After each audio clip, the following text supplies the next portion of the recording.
S'il y a un Sefer Torah dans une maison et un type, on peut s'enlever qu'un des deux, on prend le type. Hein.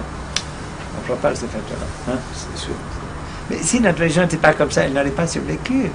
Elle est en pleine santé actuellement, elle est en pleine recrudescence, c'est pas du tout une religion desséchée. Elle est... n'est-ce pas, dans la Torah, par exemple, les rabbinim de la Torah, ils disent qu'est-ce qui grandit l'homme? Qu'est-ce qui grandit l'homme à coup sûr? Et ils sont tous d'accord sur ça. Ils disent c'est les épreuves. C'est les épreuves qui grandissent. Et je le sais, ça grandit l'homme, les épreuves. Hein. Où il meurt, où il grandit. Hein. Et qu'est-ce que répond le Talmud? Il dit au bon Dieu, ni tes épreuves, ni tes agrandissements. Vous comprenez? C'est tellement humain. Dans aucune région, vous trouvez ça. On cherche le martyr. Pas du tout chez nous. Pas du tout. Pas du tout. Pas du tout. Les hommes ont besoin de Dieu. Et Dieu, il a besoin des hommes. Et on doit être en bonne santé. Pour que Dieu... qu'on puisse le servir. Parce que quand on est malade, on devient égoïste.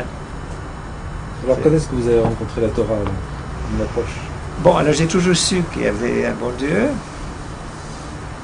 Et alors, une fois, je ne sais pas si on doit dire des choses pareilles, j'ai été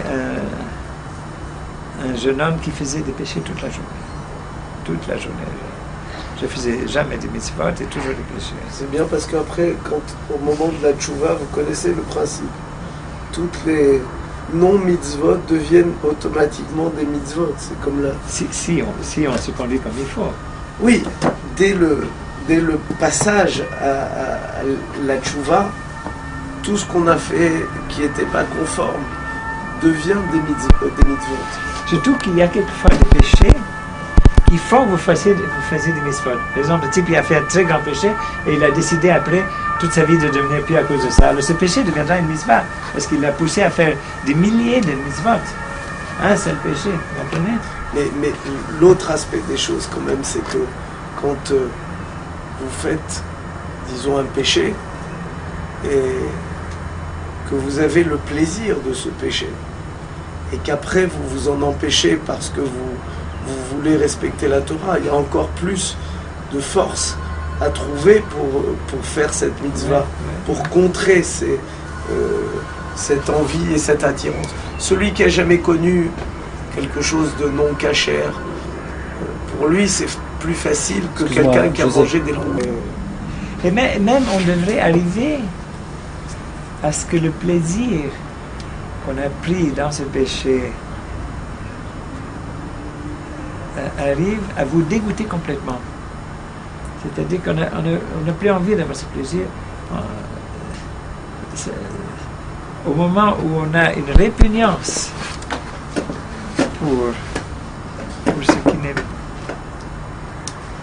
ce qui n'est pas cachère, une répugnance, à ce moment-là, c'est encore plus haut. Mais effectivement, un type qui dit « moi, je ne mange pas de jambon parce que je ne l'aime pas », il est beaucoup moins haut que le type qui dit « j'adore le jambon, mais je ne le mange pas parce qu'il ne faut pas ». Bien sûr qu'il ne faut pas. Et c'est pour ça qu'on dit que le tzaddik,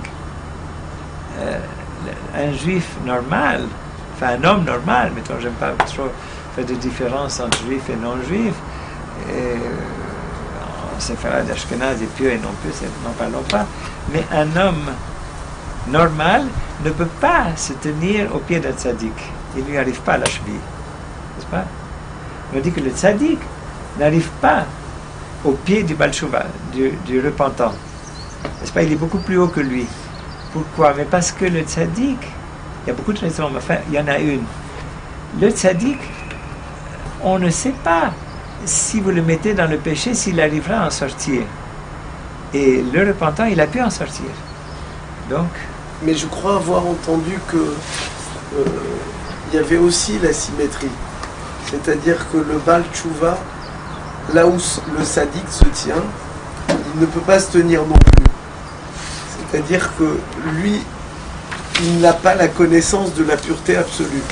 C'est-à-dire à la limite, ce sont deux places différentes et qui sont deux places magnifiques, l'une et l'autre. C'est-à-dire qu'il n'y a pas un plus haut qu'un autre, mais au fond, deux richesses juives extraordinaires. À ma faible connaissance, il y en a un qui est plus haut que l'autre. le tzaddik est plus haut que l'homme normal. Et le Baal Tshuva, dans un sens, il est plus haut que le tzaddik. Dans un sens, il est plus près de Dieu que le tzaddik. Parce que chaque homme, justement parce qu'il a viré sa cutie, il n'attrapera plus cette maladie. On ne sait pas si le tzaddik ne l'attrapera pas. Et d'autre part, même le tzaddik Gamour, on dit, il n'arrive pas au pied du Baal Tshuva dans ce domaine-là. Parce que, mettons, on est attaché à Dieu par une corde. C'est écrit Jacob est la corde de son héritage. Vous connaissez ce passage. C'est-à-dire, on est attaché à Dieu par une corde qui est, ou une ficelle, enfin, qui est formée de fils, de 613 fils différents. Et chaque fil, c'est une mitzvah, négative ou positive. Alors quand on viole une mitzvah négative ou qu'on a l'occasion de faire une mitzvah positive et qu'on ne la fait pas, il y a un fil qui casse. C'est pas grave, la corde elle tient bon. Hein? Maintenant, si on en viole beaucoup, n'est-ce pas, la pression sur les autres cordes, s'il reste que 3 fils, la pression est tellement forte que tout casse. Et c'est ça ce qu'on appelle Hayaf Karet. Ça veut dire couper. On est coupé du bon Dieu, on est libre. On fait ce qu'on veut. Et lui, il laisse toujours pendre son morceau de ficelle, sa corde. Si on veut revenir à lui, on prend notre corde et on l'attache à la sienne. Et à ce moment-là, la corde est extrêmement solide. Là, on a fait un nœud. C'est pas là que ça va pas casser de nouveau. Ça ne cassera pas. En plus, elle est plus courte parce qu'une corde avec un nœud est plus courte qu'une corde qui n'a pas de nœud. Alors, la corde du tzaddik, elle n'a pas de nœud. Donc, dans ce domaine-là, on est plus haut que lui. Je pense que c'est ça que veut dire la phrase qu'il n'arrive pas à la cheville du Baal Tshuva. Maintenant, bien sûr que dans d'autres domaines, il est plus haut, bien sûr. Mais là, c'est-à-dire que le Baal Tshuva dégage par ses abstentions et par sa volonté de faire, il dégage une lumière plus forte que ne dégage le tzaddik.